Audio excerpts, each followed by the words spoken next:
बेहद मशहूर हाँ दोस्तों का भरावां का इमरान शाह साहब का तो जिन्हें भी साढ़े अज के मेज़बान ने तुहाडा बेहद मशहूर हाँ। तुसी पिछले इलैक्शन भी राणा अफजाल साहब के इलैक्शन भरपूर राणा तनवीर साहब तो साढ़े ग्रुप की ना सिर्फ सपोर्ट की बल्कि इलैक्शन भरपूर अंदाज लड़िया।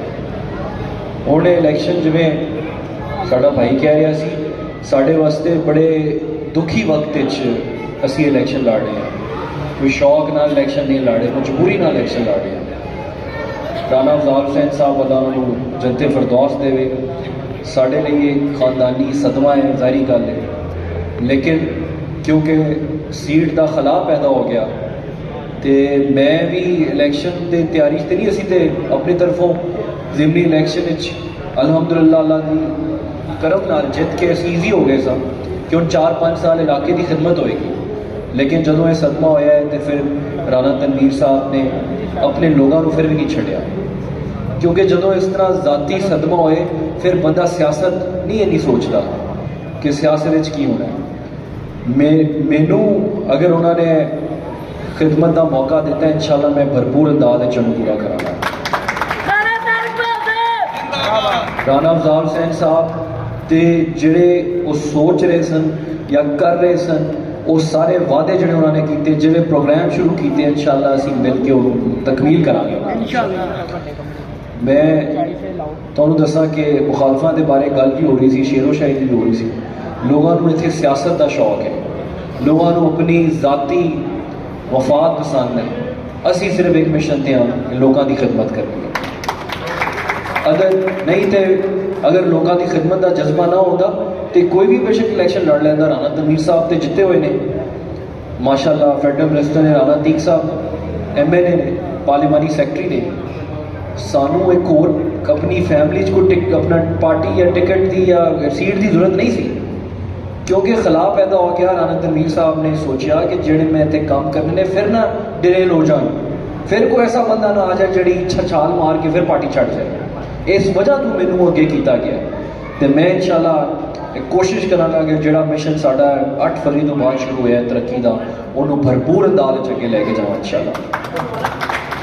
तो मैनू पता है तुहाडे उत्ते भी बाकी पार्टियां का भी शाह साहब भी दस रहे सन कि प्रैशर भी लोग पाते हैं।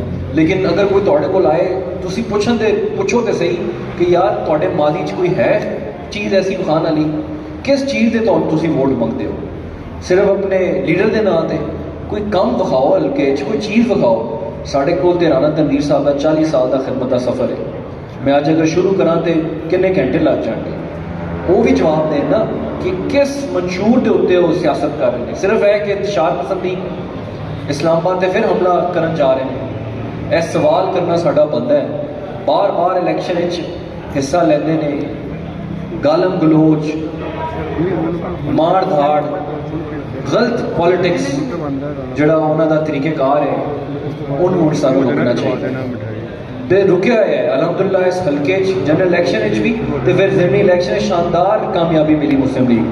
यह तुहाडे भाइयों की मुहब्बत है पार्टी के नाल, राणा तनवीर साहब के नाल। तो जोड़ा भी बंदा अगर कोई सोच भी रहा है रिश्तेदारी तलक हर जगह होंगे ने, वोट उन्होंने देना चाहिए जोड़ा आवाम की सोच रखते हैं, आवाम की खिदमत करते हैं। आज आप देखिए अल्हम्दुलिल्लाह 8 महीने इस हुकूमत को हुए हैं, 36% महंगाई से आज सिंगल डिजिट 8-7-8% पे आ गई। और इंशाल्लाह अभी मिशन पूरा नहीं हुआ, अभी ये इंशाल्लाह ताला इसको और नीचे लेके आना है इंशाल्लाह। मगर मैं हमेशा जो लोग मेरे साथ उठते बैठते वो जानते इस बात को कि हमेशा कोशिश ये रही है मेरी भी और हमारी जमात मुस्लिम नून की कि खाली महंगाई कम करने से मसला हल नहीं होता।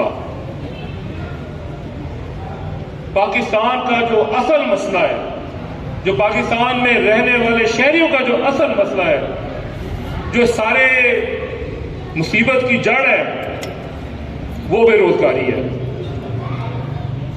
आज के दौर में जिस दुनिया में हम रह रहे हैं, यहाँ पे अब कोई भी घर सिंगल इनकम नहीं रह सकता कि घर में एक कमाने वाला घर जो है वो नहीं रह सकता। अखराजात ऐसे हो गए हैं, बच्चों की तालीम महंगी हो गई है, हर चीज महंगी है। ये नहीं यहां पे, पूरी दुनिया में। तो अब एक घर में एक रोजगार हो, वो उससे गुजारा नहीं होना। आप बेशक 2-3% पे भी ले आए महंगाई। असल मिशन हमारी हुकूमत का है कि हमने लोगों को रोजगार देना है। हर घर में हर नौजवान जो घर में हो उसके हाथ में रोजगार हो, ताकि वो अपना घर में अपना हिस्सा डाले। तो फिर ये मुल्क भी तरक्की करेगा और लोग भी खुशहाल होंगे। और इसके लिए बड़े काम हो रहे हैं। और इसके बावजूद कि ये लोग चाहते हैं कि यहां इस मुल्क में कोई फसाद हो, लाशें गिरे, हम वो लाशें बेचें। एक सूबा पूरे सूबे की मशीनरी इस्तेमाल करता है और उसके बावजूद कुछ 1000-2000 से ज्यादा बंदा भी नहीं आता। लोग तंग आ गए हैं इस चीज से। लोग तहम्मुल चाहते हैं। लोग चाहते हैं कि हमें हक हलाल की कमाने का मौका मिले। हम अपने बच्चों को हक हलाल की अपनी कुव्वत बाजू से कमा के रिस्क दें, अमल से रहें। तो मैं ये आज जो कैंडिडेट फिर से खड़े हो रहे हैं, और बड़े मजे की बात है, चुनते भी ऐसे कैंडिडेट जैसे खुद है ना वैसे कैंडिडेट चुन लेते हैं। और उसने भी सारी जिंदगी मेरे ख्याल किसी के साथ नेकी नहीं की होगी। जिन्होंने उसको उसके उन पूरे खानदान का हाथ पकड़ के जहां पहुंचाया, आज उनके खिलाफ ही बातें सुना रहे। और ये तो हमारी पुरानी सुनी, बुजुर्गों से सुनी बातें हैं कि जो अपने मौसम का वफादार नहीं हो सकता वो किसी का भी वफादार नहीं होगा, उसके अंदर वफा नहीं है। तो आपसे गुजारिश है और आपके तवस्सुल से ये है कि लोगों में भी ये बात करें कि अपना वोट इस मुल्क की तरक्की में डालें, अपना हिस्सा डालें वोट डाल के मुस्लिम लीग नून को। हमेशा जब भी इस मुल्क पे मुसीबत आई है, हमेशा मुस्लिम लीग नून ने ही इसको सीधे रास्ते पे लेके गया है, पटरी पे चढ़ाया है। वो बेशक 1996 के बाद इंडिया का एटमी धमाके से जवाब देना हो, बेशक इस मुल्क में इंफ्रास्ट्रक्चर बनाना हो, कॉलेज बनाने हो, अस्पताल बनाने हो।